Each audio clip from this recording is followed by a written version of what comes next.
Ya, saudara, Anda masih di Sapa Bali Pagi Ruang Psikologi. Di sini Nitya masih bersama dengan seorang psikolog klinis, ada Kak Mira, dan kita akan membahas soal topik kita hari ini, pendampingan psikologi pasien kanker serviks melalui pemberdayaan keluarga sebagai caregiver. Kak Mira, kita nggak terasa sudah di segmen 4 ya, udah segmen terakhir nih, kita membahas bagaimana keluarga itu juga ternyata berperan penting sebagai caregiver, khususnya untuk pendampingan pasien kanker, yang dalam hal ini kita bicara soal kanker serviks gitu. Tadi terakhir kita bahas kalau memang caregiver ini harus paham beberapa hal ketika mendampingi para pasien. Ya, tadi ada fase dari awal denial, kemudian anger atau marah, kemudian ada bargaining gitu ya, ada tawar-menawar sampai akhirnya dia ada di penerimaan diri, acceptance, sehingga nanti lebih semangat begitu dan juga bisa lebih ada harapan begitu dan sabar dalam mendampingi caregiver ini. Tapi sebelum kita bahas lebih lanjut soal bagaimana cara menjaga agar caregivernya juga tetap sehat secara mental, karena tadi dikatakan kalau itu juga menguras emosi begitu. Sebenarnya aspek-aspek yang harus diperhatikan, Kak, sebagai perannya dalam menjadi caregiver di keluarga itu seperti apa, Kak? Kita sebagai psikolog klinis mungkin perlu membekali juga keluarga sebagai caregiver, mungkin di rumah ya, untuk dalam mendampingi pasien kanker serviks ini atau pasien-pasien dengan penyakit medis lainnya. Jadi nggak hanya pasien kanker serviks saja gitu ya. Nah, tadi sebenarnya yang kita sudah bahas itu nih ya, yang fase-fase dari Kubler-Ross itu tentang grieving itu adalah kita bekali dari aspek pengetahuan. Jadi kita berikan psikoedukasi lah kepada si keluarga pasien. Begini loh kondisi psikologis pasien-pasien yang mengalami penyakit medis, apalagi yang dengan stadium terminal ataupun stadium dari awal sampai akhir itu beda-beda ya. Jadi kita jelaskan bahwa mereka akan mengalami penyangkalan dulu seperti yang saya sudah bahas tadi, lalu mereka akan mutlak mengalami marah gitu ya, akan mengekspresikan rasa marah yang lebih rentan, ada yang lebih sering dari sebelumnya seperti itu. Lalu mereka akan berupaya kok juga tawar-menawar dengan kondisinya. Kadang-kadang juga ketika mereka merasa down atau mereka merasa rapuh, mereka rentan mengalami depresi hingga mereka sampai ke fase penerimaan diri. Itu kita harus jelaskan pelan-pelan kepada keluarganya.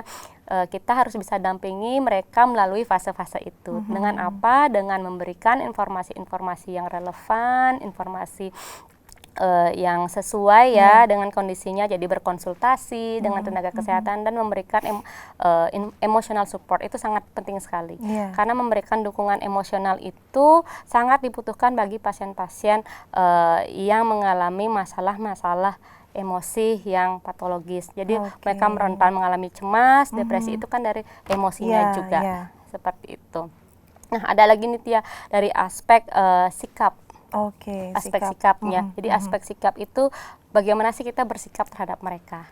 Gitu. Jadi kita bersikap seperti memberikan penerimaan tanpa syarat. Pernah dengar nggak nih ya? Unconditional positive regard. Jadi kita tidak perlu mengharapkan saya dampingi kamu tapi kamu harus 3 bulannya harus sembuh. Saya udah mau loh dampingi kamu ke rumah sakit tapi kamu harus bisa loh berkurang gejala. Itu bersyarat namanya. Tanpa syarat itu kita berikan full perhatian kita semampu kita. Jadi gitu. Jadi bisa kelihatan nanti antara keluarga yang memberikan pendampingan tanpa syarat dengan bersyarat ini dari tingkah lakunya, gesturnya maupun emosionalnya. Gitu. Jadi kalau kayak Nitya nih dikasih belum apa-apa dikasih syarat A, B, C, D udah belum lagi Nitya sedang misalnya nih lagi sakit pasti akan merasa tidak nyaman tidak nyaman. Makanya dari itu sikap kita memberikan penerimaan tanpa syarat sangat penting. Karena juga si pasien ini juga merasakan ya kadang kalau apalagi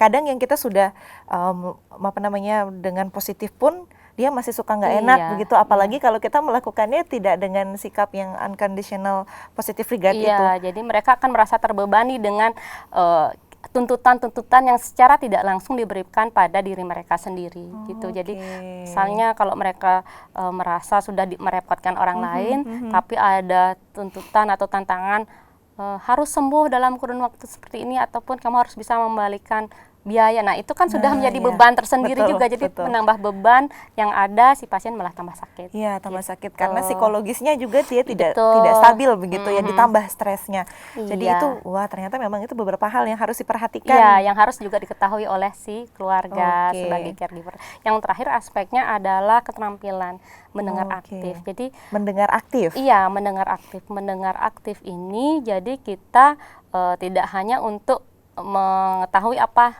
pesan yang masuk. Jadi kita menyimak. Menyimak itu Oke. berbeda dengan hearing, beda dengan Ya, listening. ya, Jadi ya, ya, kalau ya, dengar ya. kan cuma sebatas lewat aja Iya, nih, bisa kata-katanya bisa keluar iya, lagi, betul, masuk betul. kanan, keluar kiri. Jadi tapi Iya. kalau menyimak, kita melibatkan proses kognitif kita. Makanya melelahkan kan. Makanya nanti Iya. kita akan bahas apa sih tipsnya ya buat Iya, para iya, caregiver iya, juga. betul. Ya, jadi dari aspek mendengar aktif ini kita terlibat dalam dunia si pasien ini. Jadi kita berusaha memahami apa sih message dari si pasien ini yang ingin disampaikan kepada kita, lalu bagaimana proses emosional mereka. Kadang kita juga memberikan umpan balik dari yang mereka katakan itu sangat apresiasi bagi mereka. Jadi Ya. mereka merasa didengarkan, Didengarkan, ya. mereka merasa dipahami. Nah, itu sebenarnya modal sederhana bagi si caregiver untuk mendampingi si pasien, seperti itu. Ya, baik. bayangkan saja Nitya kalau kita ngomong Tapi orangnya diam aja. diam aja ataupun main HP gitu ya, Iya, ataupun iya, ya iya. atau tidak atau Iya, nggak iya. tahu, pasti ngerasa nggak nyaman, Iya, kok kita kayak nggak didengar iya, gitu ya? nggak merasa nggak dipahami, apalagi dengan pasien dengan kepribadian yang sensitif. Oh, baik. Ya, jadi Iya, iya, akan iya. lebih riskan Riskan untuk mengalami mengalami, masalah-masalah iya. emosional dan kognitif. Jangan-jangan ntar aku nggak diterima lagi nih di Iya. keluarga ini, jangan-jangan aku beban keluarga, jangan-jangan aku orang yang, nah itu kan Iya. masalah kognitif. Iya, betul, betul. Masalah emosional, labeling diri, aku udah nggak bisa lagi nih, merasa putus asa, merasa gelisah, tidak bisa Iya. tidur, sudah ke masalah tingkah laku, Baik, seperti itu lebih sensitif karena kembali lagi tadi ya, dia memang rentan begitu ya Iya. mengalami masalah-masalah psikologis Iya. yang seperti paling sederhana stres, mungkin Iya. memikirkan sesuatu Betul. gitu. Nah, tadi itu kita sudah bahas soal bagaimana kita memperhatikan para pasien begitu ya. Tapi kalau dari diri caregiver sendiri Iya. juga butuh di maintenance gitu Iya, ya. betul. Supaya tetap waras gitu kalau bahasa sekarang. Nah, itu Iya. gimana Kak untuk caregivernya sendiri? Jadi kalau mengutip dari psikologi itu behavior activation. Jadi upayakan dari caregiver itu tetap ada aktivitas yang menunjang kebugaran fisik. Oke. Karena kan kalau kita tidak bisa mengekspresikan kelelahan kita ataupun rasa lelah, capek, bosan, kita itu badan kita yang akan merespon. Seperti tengkuk kita cepat betul. sakit, Ya, sering pegel-pegel sering gitu ya. pegel-pegel, ataupun kita nggak makannya udah teratur, tapi kita cepat sekali kayak asam lambungnya naik, itu bisa jadi gejala stres gitu ya. Oke. Jadi kan memang yang seperti saya bilang tadi sangat melelahkan dan menguras sekali emosi dalam mendampingi pasien dengan penyakit medis. Jadi kalau ada waktu disisihkan mungkin seminggu 3 kali. Coba jaga kebugaran fisik dengan olahraga. Jadi kita kan juga bisa meningkatkan hormon-hormon serotonin. Jadi kita juga bisa merasa tetap happy, tetap nyaman seperti itu ya. Dan suplemen juga. Vitamin ya, vitamin. Jadi mengkonsumsi vitamin untuk menjaga stamina kita dan Oke. kebugaran kita. Baik. Nah, yang kedua itu kita harus terbuka terhadap diri kita. Kita kalau sudah merasa lelah, nggak mampu, nggak usah pura-pura kuat. Oke. Jadi nggak usah pura-pura kuat, ya, saudara. tidak usah pura-pura selalu ingin dicap orang atau pahlawan yang bisa mendampingi sepanjang waktu. Terbuka saja terhadap misalnya kakaknya atau adiknya atau pihak anggota keluarga lain. Mungkin saya perlu waktu untuk istirahat, saya perlu waktu untuk take break dulu, ataupun saya perlu waktu untuk mengerjakan tugas lain, sehingga energi psikis kita itu bisa jeda dulu. Bisa ngecas juga sekali. Iya, ngecas dulu, jeda dulu dari emosi-emosi negatif atau irrational belief yang terjadi di pasien itu. Terus yang terakhir ya memang mindset kan. Jadi kita tidak sendiri, kita bersama-sama sama pasien berproses. Jadi kita bukan sebagai orang yang penyelamat gitu ya. Jadi kita berproses bersama bahwa kita sama-sama bisa mengarungi lah atau melewati fase-fase di mana dia sedang berproses melawan penyakitnya Iya, sendiri. kalau kita lihat Seperti tadi itu. pasien butuh acceptance, kita juga caregiver juga butuh acceptance untuk diri. Betul. Maksudnya tahu begitu Iya. kapan kita harus punya quality time untuk diri. Betul. Sehingga pada saat merawat si pasien kanker ini juga kita lebih berenergi dan lebih siap kita dalam Iya, mendampinginya. 100 tuh, 100 Niti ya. untuk Nitya, didampingi oleh Kak Mira juga. Iya. Baik, Kak, mungkin informasi juga sedikit untuk pemirsa di rumah, Kak Vidya, kan kita perlu juga terkadang untuk mengunjungi profesional ya Kak Vidya ya. Oke. Ya, itu kapan gitu? Oke, jadi ketika kita merasa bahwa ada yang bermasalah dengan cara berpikir kita, jadi kita mulai berpikir yang hal-hal yang belum terjadi, kita mulai merasa gelisah dengan apa yang kita pikirkan. Kadang-kadang mood gitu atau suasana hati kita tidak stabil, ya. jadi berfluktuatif.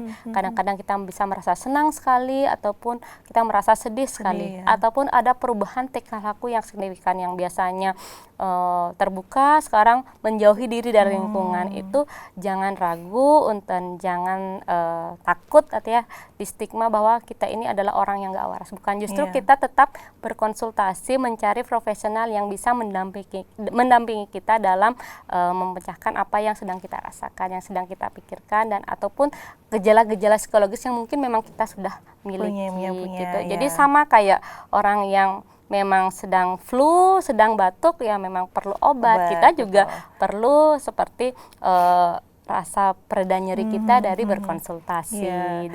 Kalau istilahnya Cerita. lebih baik mencegah daripada mengobati begitu Ya. ya, sebelum lebih dalam lagi perasaan-perasaan negatif psikologi itu. Oke. Dan juga HIMSI juga punya layanan sejiwa ya, kami Raya ada di 119 extension 8 itu layanan sejiwa dari HIMSI. Jadi di sana masyarakat juga diberikan fasilitas secara gratis untuk melakukan konsultasi psikologi dengan para psikolog setanah air gitu. Jadi nomornya di 119 extension 8 untuk layanan sejiwa. Okay. Kita udah banyak banget sharing hari ini Kak Mira. Terima kasih banyak Ya, atas sama-sama. informasinya yang sangat edukatif kepada pemirsa di rumah, sehingga nanti barangkali siapapun yang di luar sana memiliki keluarga yang butuh pendampingan, butuh caregiver, kita sebagai masyarakat selalu siap gitu ya. Di samping juga tentunya perlu untuk mengunjungi profesional. Sehat selalu Kak Mira. Ya, sama-sama. Di masa pandemi mudah-mudahan membantu informasi. Astungkar pasti membantu nanti supaya bisa sharing juga selanjutnya ya Kak Mira ya. Sukses selalu dan jaga kesehatan Ya, Kak Mira. sama-sama. Dan saudara, itu dia tadi perbincangan kita dengan seorang psikolog klinis ya tentang bagaimana pendampingan psikologi untuk pasien kanker serviks melalui pemberdayaan keluarga sebagai caregiver. Dan tadi sudah banyak sekali kita sharing bagaimana menjadi caregiver sehingga nanti kita bisa memperdayakan keluarga di samping kita membutuhkan bantuan dari profesional. Dan Nitya juga ingin mengingatkan kepada pemirsa di rumah bahwa tayangan Sapa Bali Pagi Ruang Psikologi juga dapat Anda saksikan kembali di channel YouTube kami di Kompas TV Dewata, Sapa Bali Pagi Ruang Psikologi. Di sana ada banyak sekali tema yang telah kita bahas.